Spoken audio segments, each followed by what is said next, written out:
아웃리치를 잘 마치고 돌아왔습니다. 전 얼굴이 안 탔죠. 선크림도 많이 바르고 화장도 열심히 하면서 얼굴이 지켰습니다. 근데 정말 잘 다녀왔어요.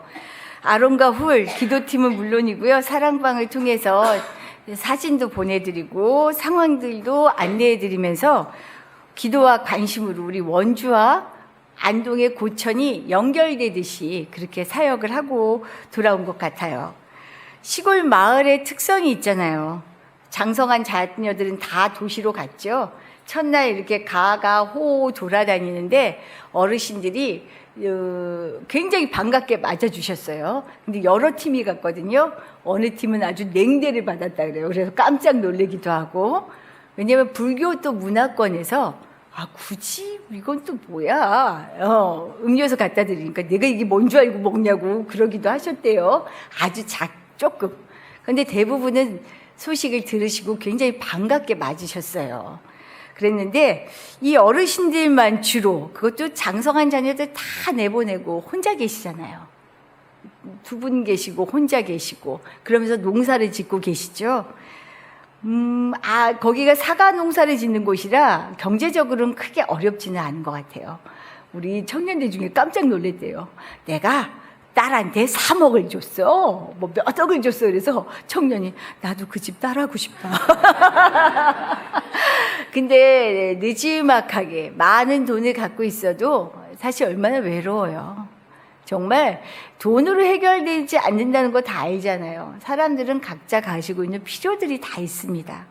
어떻게 하면 이 어르신들에게 가깝게 편안하게 다가갈 수 있을까가 우리가 아웃리치를 준비하면서 고민이었어요. 그래서 교회 문턱도 다 낮추고 우리 예수의 마음만, 사랑만 전할 수 있으면 좋겠다라고 생각했어요. 그래서 공연을 담당한 팀에서는요, 정말 사명감을 가지고 노래방에서 아주 코인을 넣어가면서 노래 연습을 어찌나 했는지 오늘 저희 찬송가 못 부를 뻔했어요.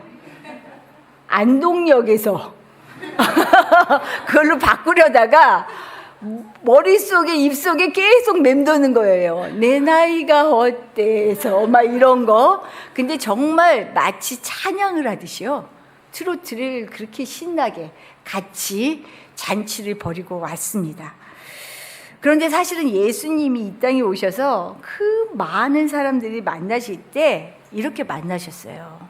그 사람이 처한 상황, 그 사람이 가지고 있는 마음가짐, 마음의 상태, 거기에 따라 사람을 만나주셨더라고요. 그래서 사실은 삭개오가 어떤 사람이었어요? 모두가 외면했잖아요. 사실 밉지요.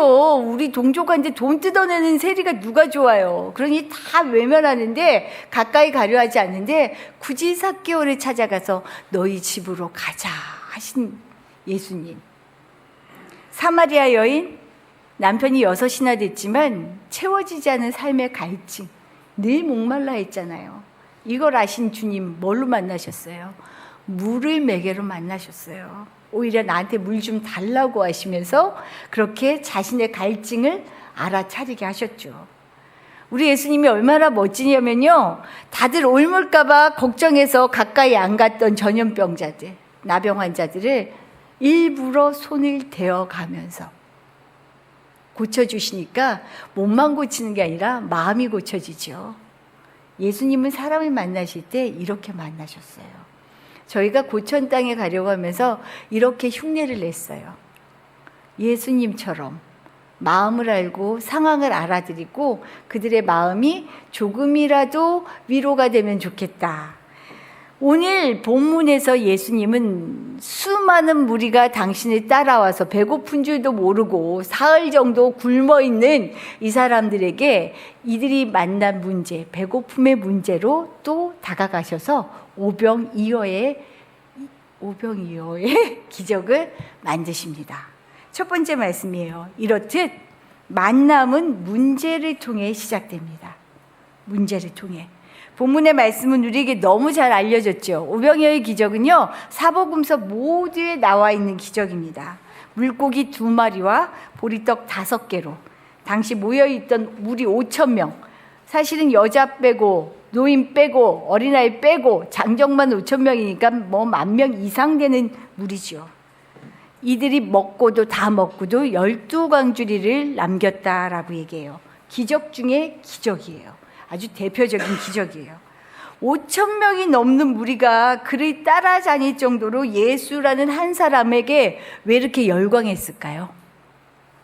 뭐 때문에 예수님을 쫓아다니면서 100가지 고르면서 예수님의 말씀을 들으려고 했을까요? 사람들의 관심은 예수님 자체에 있지는 않았어요. 그가 일으키는 기적 때문이었습니다. 오늘 2절 말씀 볼까요? 2절에 그 이유가 나오죠. 같이 읽어보죠. 큰 무리가 따르니 병자들에게 행하시는 표적을 보았습니다. 사람들의 관심은요, 스스로 해결할 수 없는 인생의 문제를 한 방에 해결하는 것 같은 예수님의 기적에 쏠려 있었어요. 예수님은 이런 우리의 마음을 이미 아시죠. 간파하셨습니다. 그런데 이런 우리에게요, 쟤보다 잿밥에 관심이 있다고 에이 하지 않으셔요. 우리의 수준을 너무 잘 아셔요. 나무라지 않으셔요. 오히려 우리의 결핍을 눈여겨보시면서 귀를 기울여 주시네요. 왜냐하면 우리가 예수님께로 나아가는 첫걸음은 바로 인생의 문제와 연결되어 있다는 것을 예수님이 누구보다 잘 아셨기 때문이에요. 당연히 지금 내가 아프면 예수님께 고쳐달라고 해야 되고요. 당연히 지금 내가 돈 때문에 궁핍하면 하나님 나한테 좀 돈 좀 주세요 해야 돼요. 이렇게 예수님께 문제를 통해 나아가는 거죠. 삶의 문제와 필요로 예수님을 찾을 때 오히려 우리의 간절함과 결핍을 절대 외면하지 않으시고 예수님은 우리 삶의 문제에 개입해 주세요. 늘 해결해야 될 문제가 끝이 없죠. 정말 끝이 없지 않으세요? 저는 이렇게 나이를 먹으면 없어지는 줄 알았더니 아유 더 눈덩이처럼 커서 만나요. 그러니 우리 어르신들이 오죽하면 내가 살아온 인생을 얘기하면 책으로 몇 권은 된다고. 저도 좀 이제 약간 한 권 이상은 되지 않을까 싶은 생각도 들어요. 우리 다 그러잖아요. 그런데 이 모든 삶의 문제들은 우리가 주님께로 손을 뻗는 다리입니다. 오히려 문제가 없다, 다 가졌다 하는 사람들에게는 주님을 찾을 필요가 없죠. 주님의 자리가 없는 거예요. 그래서 우리가 만나는 삶의 문제는 주님과 우리를 연결하는 매개의 기회입니다. 그러니 살면서 어려움 만나는 거요, 두려워하지 마세요. 아무 염려하지 마세요. 제가 그냥 거짓말하는 것 같으세요? 아니에요. 진짜 염려하지 마세요. 이걸 통해 예수님은 우리에게 스며들어 오셔요. 이미 간파하고 계셔요. 거기에 하나님 예수님은 이미 정답을 세워놓고 계세요. 당신의 계획표를 따라서. 그러니 염려하지 마시고요. 문제를 만났을 때 우리를 긍휼히 여기시는 주님께서 나의 필요와 문제를 보시고 풀어갈 길을 보여주신다는 것을 믿으시기 바랍니다. 이런 믿음으로 나온 가련한 인생들을 보고 예수님은 불쌍히 여기시면서요, 그들의 주림을 채워주신 사건이 바로 오병이어의 사건입니다. 예수님이 행하시는 표적을 기대하며 며칠 동안 배고픈 것도 참고 앉아있는 무리들을 보신 예수님, 이미 이들을 먹일 계획을 갖고 계셔요. 먹일 생각을 아예 작정을 하셨어요. 마찬가지예요. 우리가 문제에서 허덕허덕할 때요, 벌써 해결할 작정을 하고 계셔요. 그런데 이 일을 바로 행하지 않으십니다. 기적을 맞을 준비가 되어 있는지 점검을 하셔요. 체크를 하셔요. 두 번째 말씀이에요. 조건이 크게 보이면 기적은 없다. 조건이 크게 보이면 기적은 없어요. 제자 빌립에게 수많은 무리를 어떻게 먹일까라고 먼저 물어보셔요. 기적을 행하시기 전에. 빌립이 뭐라고 대답할까요? 우리 5절 하반절에 보면은 우리가 어디서 떡을 사서 이 사람들을 먹이겠느냐 하고 예수님이 빌립에게 물어보시죠. 예수님의 이 질문은요, 빌립에게 맞는 답을 맞춰라 하는 기대로 하신 게 아니에요. 6절에도 나오지만 빌립을 시험하기 위함이다라고 얘기하셔요. 무슨 대답이 나올지를 아신 거예요. 무슨 대답이 나올지 뻔히 무슨 말이 나올지 우리도 보면 알죠. 자녀들 키워보시면 알죠. 이때 얘 이럴 거야. 그러면 정말 영락없이 이렇게 해요. 예수님이 보기에도 똑같았던 것 같아요. 그래서 시험을 하십니다. 왜냐하면 현실이 크게 보이면 이제까지 예수님이 하신 일, 말씀은 모두 지워져요. 그런 경험 많이 해보지 않으셨어요? 예수님만 계시면 돼요라고 말했는데 나한테 문제가 딱 부딪히면요, 예수님이 안 보이는 이런 기적 경험해 보셨잖아요. 수도 없이. 빌립의 대답은 예수님의 예상을 벗어나지 않았어요. 7절 말씀 한번 볼까요? 같이 읽어보죠. 빌립이 대답하되 각 사람으로 조금씩 받게 할지라도 200데나리온의 떡이 부족하리이다. 상식적으로 맞는 말이에요. 부족하지요. 거기에다 오늘날 같이 음식이 아주 많은 곳에서도요, 한 번에 5,000명, 10,000명이 먹을 음식을 구하는 건 안 돼요. 우리 고천리 갔을 때요, 다들 놀랐어요. 삼계탕 150마리를 한 번에 끓일 수 있을까? 이건 우리에게 놓여진 숙제였어요. 아마 거기 고천교회 목사님도 나중에 그런 말씀 하시더라고요. 이거 실수할까봐 너무 걱정하신 거예요. 주민들은 모아놓는데 실수가 되면 어떡해요? 사실 이거 걱정 안 된 사람 아무도 없었어요. 그랬는데 5,000명, 10,000명? 택도 없는 소리죠.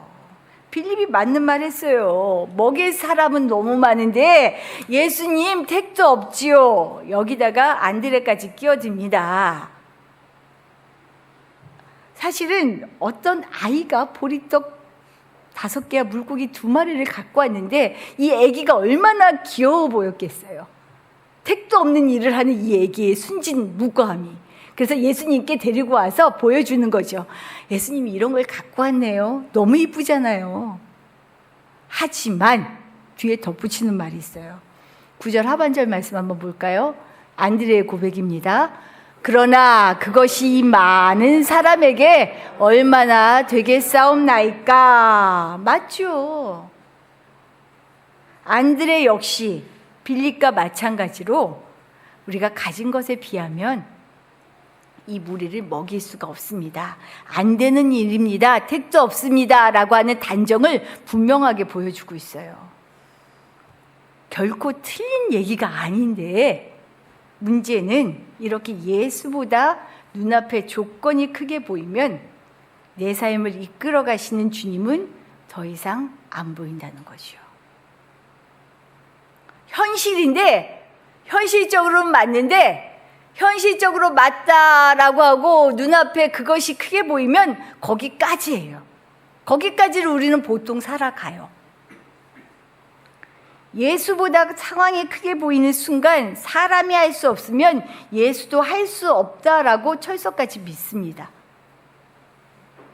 생각이 현실에 멈추니까요, 아무런 기대나 시도를 할 수가 없는 거죠. 그러면 아무 일도 일어나지 않아요. 우리는 보통 이렇게 살지 않나요? 보통 이렇게 살 거예요, 아마. 일은 그러면 거기에서 멈춥니다. 하지만 분명한 사실이 있어요. 우리 주님은 하나님이 허락하시면 무엇이든 할 수 있다라는 거죠. 우리 주님은 하나님이 허락하시면 무엇이든 하실 수 있는 분이십니다. 이렇게 빌립과 안드레를 비롯한 제자들은 현실적인 조건을 세워보다가 예수님이 하신 일을 기대조차 못했어요. 거기에선 기적이 일어나지 않았어요. 그런데 너무 뜻밖의 일을 통해 주님이 일을 만들어 가시죠. 그 뜻밖의 일이 뭐예요? 아무도 전혀 생각하지 못했던 작은 헌신이 기적을 만들어냅니다. 자신의 몫을 그래도 같이 나누어 먹고 싶은 진짜 이 순진무구한 아이가 내민 보리떡 5개와 물고기 2마리가 바로 이 촉매제가 된 거예요. 3번째 마지막 말씀이에요. 기적은 작은 헌신으로 만들어진다. 어린아이가 내놓은 도시락이 헌신처럼 보이세요? 우리는 헌신을 거창하게 생각해요. 헌신이라고 말하기가 좀 그렇잖아요. 그냥 애가 순진해서 멋모르고 하는 그냥 귀여운 행동으로 보이잖아요. 하지만 아이의 입장에서는요, 자기의 것을 아무렇지 않게 포기하고 나누고 싶은 그 마음과 사랑이 다 담겨 있는 복덩어리예요. 이 헌신이. 이 작은 헌신이. 남들 눈에는 별거 아닌 것 같은 일이 사람의 중심을 보시는 주님 편에서는요, 세상을 바꾸는 헌신이 된다는 거예요. 헌신을 너무 거대하게 보지 마세요. 뭐 엄청난 헌금이라고 생각하지 마세요. 헌신은 아주 작은 것에서요, 눈덩어리처럼 커지는 거예요. 아웃리치 파송 예배를 드릴 때 이런 말이 나왔어요. 누군가의 기도는 누군가의 헌신으로 이루어지나 봅니다 라고 고백했다라고 하시더라고요. 정말 맞는 말씀이에요. 기도하지만 그 기도가 이루어지는 일련의 과정들을 보면 그냥 뚝딱 하고 이루어지지 않습니다. 기적도 기도도 이것이 실현되기까지 보이든 보이지 않든 누군가의 헌신이 녹아져서 실제 일이 일어난다는 것을 알 수 있어요. 정말 거대한 불이 온 산을 뒤덮고요, 마을을 집어삼키는 것을 보면서 우리 기도했죠. 도와달라고. 삶의 터전을 잃은 사람들에게 용기를 달라고 기도했어요. 근데 막상 거길 가서 보는데 그을린 산들, 그리고 진짜 마을 바로 앞에서 그을림이 그쳐진 상황들을 보면 지옥이 따로 없었을 것 같아요. 어린 세빈이가 그 말을 하더라고요. 생각보다 너무 많이 탔어요. 정말 생각보다 너무 많이 타 있었어요. 지금은 너무 평온한 것 같은데 그때는 나랑 같이 있던 이웃이 죽어나가고 집이 타버리고, 우리가 기도하죠. 기도했어요. 그런데 기도는 기도하는 행위로 그치지 않습니다. 이들과 함께하는 액션, 이들을 위로하기 위한 행동이 드러날 때 이들이 삶의 의욕, 다시금 그것을 찾고 위로를 받을 수 있다는 거죠. 아웃리치를 준비하는 과정들을 보면서 정말 내가 할 수 있는 작은 헌신이 모이면 힘을 발휘하는구나라는 그런 것을 실감했어요. 그리고 현장에 가면서 그 절정을 보았죠. 작은 동산이었는데 다음 주에 영상을 보겠지만 그 동산이 우리에게는 하나님 나라의 잔치를 하는 것 같은 기분이 들었었어요. 실제 우리가 하는 보여지는 일은 삼계탕을 끓여서 대접하고요, 어르신들을 위해 약간의 이벤트를 준비하는 거, 이게 전부였습니다. 그런데 이 일을 하기 위해서 바쁜 직장 생활을 하면서도 시간을 쪼개고요, 연차를 내기 위해서 계속 선배와 실갱이를 했어야 했고요, 그리고 시간을 쪼개서 많은 모임과 회의를 거쳤고요, 준비를 했습니다. 일을 기획하고 진행하는 일은 물론이고요, 공연하기 위해서 아까도 말씀드렸지만 트로트, 지난주 여기 연습 장면 보셨어야 되는데, 저도 제가 사역하면서 교회에서 그렇게 트로트가 크게 울려 퍼지는 건 처음이었는데 왜 그 트로트가 찬송가 소리처럼 들리죠? 옆에 있던 집사님들이 자기도 모르게 막 몸이 움직이고요, 우리 장구 치다 오고 뭐 북 치다 오고 했는데요, 얼쑤 소리가 절로 나는데 이게 다 찬양으로 느껴졌어요. 놀랍지 않으세요? 정말 놀라웠어요. 교회가 그렇게 트로트를 부르고 북소리를 내고 하는 게 자랑스럽고 신이 나더라고요. 그럼 왜 굳이 하나하나를 보면 별로 중요하지도 않은 너무 사소한 듯한 이 일들에 열심을 내었을까? 기도의 완성, 그리고 도저히 안 될 것 같은 일을 만들어내는 기적의 시작은요, 이런 작은 헌신에서입니다. 그리고 우리 교우들 전체가 정말로요, 얼마나 같이 가지 못하시는 분들은 미안해 하시면서 함께 하셨어요. 너무 잘 알죠. 너무 잘 알죠. 일을 마무리하면서 고천교회 담임 목사님께서 아웃리치를 마치며 하신 말씀이 있어요. 우리에게 이루어진 이 모든 일은 기적이었습니다. 도저히 상상할 수 없는 일이었어요. 1, 2의 사람들이 같이 잔치에 왔고요. 1, 2에 사는 분들에게는 도시락으로 내어드렸거든요. 그분들이 이 1위 마을에 올 거라고는 생각도 못했대요. 근데 그분들이 잔치를 보러 내려오신 그것만으로도 기적이라 그러셨어요. 1위 마을회관에서 뭐라 그러셨는지 아세요? 아예 도시락 그거 싸줄 필요 없어. 그냥 큰 통에다 하나 주면 알아서 먹을 거야. 별로 이렇게 친하지도 않으신가 봐요. 그랬는데 이제 드렸죠. 근데 1, 2에서 그것도 어르신들 나름 곱게 차려입고 오셨어요. 처음 방문 드렸을 때와는 다른 모습으로 곱게 차려입고 오셨더라고요. 거기에 또 우리 성도들은 어땠는 줄 아세요? 눈물을 흘리는 거예요.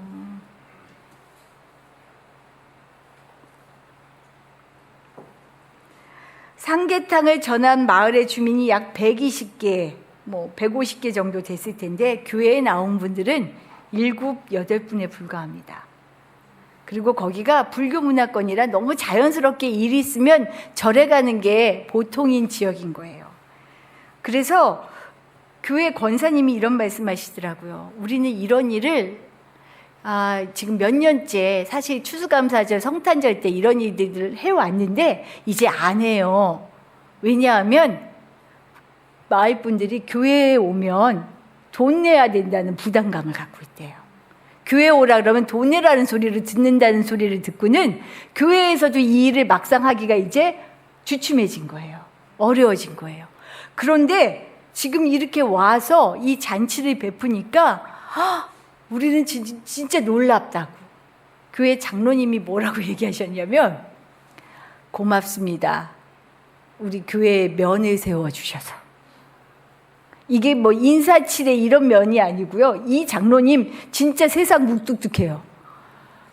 식사하시러 같이 몇 번 오셨는데 얼굴 한 번이 안 펴져요. 저는 경상도 남자, 안동 남자분들 이런 얘기 들어왔지만 실감했어요. 정말 표정 하나가 안 바뀌고 식사만 하시고 하셨는데 마지막에 우리 교회에 면을 세워주셔서 감사합니다. 와, 저는 그게 기적 같더라고요. 마음은 이러셨구나. 근데 큰일 났어요. 우리 교회가 내년에도 오는 줄 아시고 계셔요. 어쩌지요? 하나님이 보내시면 가야죠. 그런데 중요한 건 꼭 그곳을 간다, 안 간다의 문제가 아니더라고요.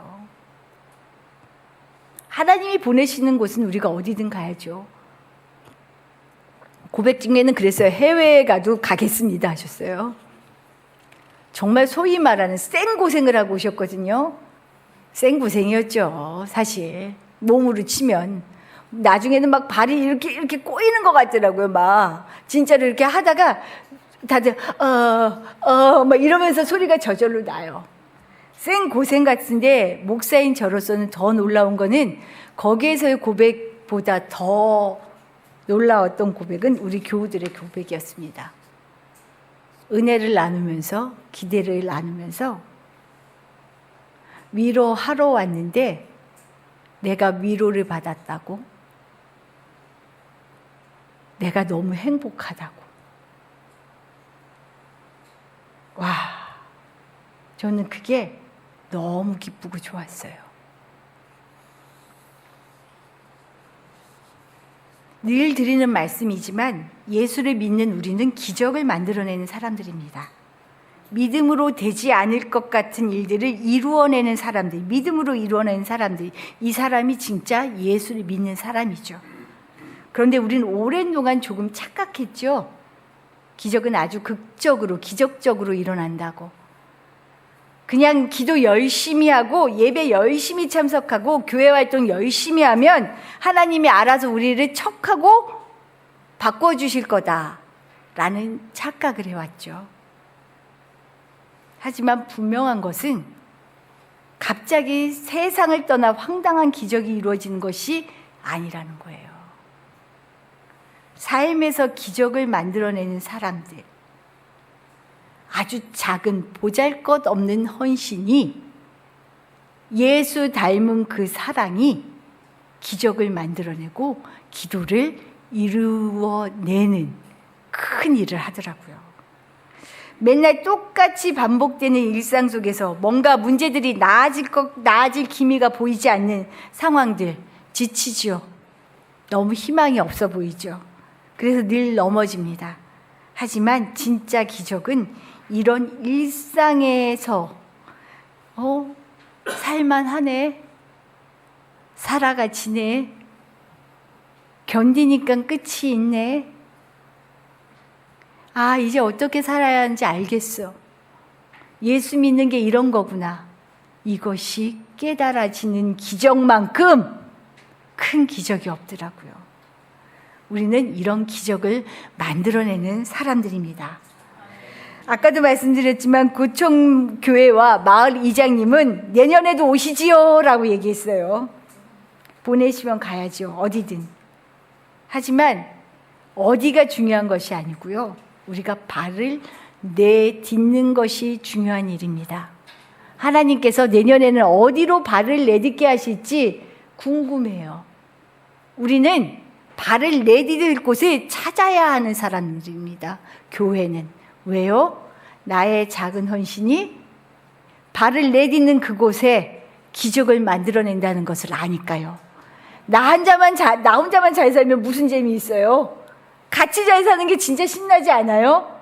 구청교회를 다녀오면서 그 마을을 보면서 연로하신 어르신들에게 시간이 많이 남지 않았는데, 이제까지 돈을 의지하고 자식을 의지하며 살아오셨다면 이제 아무것도 의지할 수 없는 이분들에게 정말 예수가 신겨지면 너무 좋겠다, 그러면 너무 좋겠다는 마음이 너무 간절해지더라고요.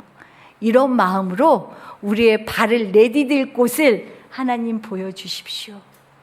어디든 가겠습니다 하는 마음으로 우리가 작은 헌신을 이루며 기적을 만들어내시기를 축복합니다. 기도드릴게요.